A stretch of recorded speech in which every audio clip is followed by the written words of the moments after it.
just want to put to rest the idea of beneficial stress. So the idea has been around for a while, and it comes from a 1908 study by Yerkes Dodson.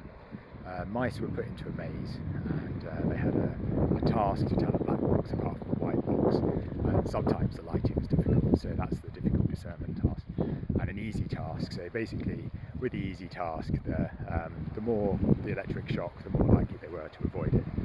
And with the other task, mice with a very small shock were less likely to avoid it. So there's kind of an idea that you need some stress for performance, but actually in that study, really that's not what they've measured. What they measured is perhaps how much a mouse minds an electric shock, right? So since then there's been a lot more work on it. So instead of saying stress, we can break it down into the presence of three neurotransmitters, hormones: cortisol, adrenaline, and dopamine. So cortisol, it's true, has the same sort of hump in the middle as the Yerkes Dodson curve. However, if you're properly awake and you've had breakfast and you've got yourself to school, you'll be at the peak. It's just a daily cycle. Perhaps after lunch it dips down a little bit, and then in the evening it dips down a bit further.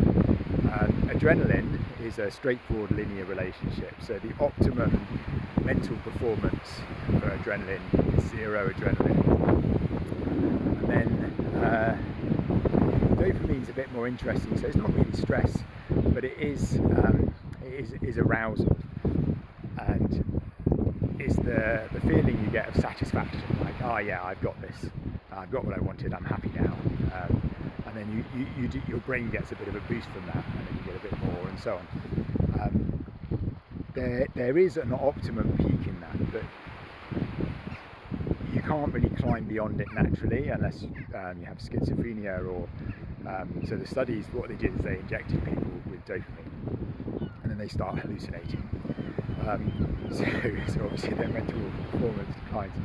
So it's quite simple that for peak mental performance you need to stimulate dopamine, you need to try to reduce any adrenaline at all, and for cortisol you need to be out of it.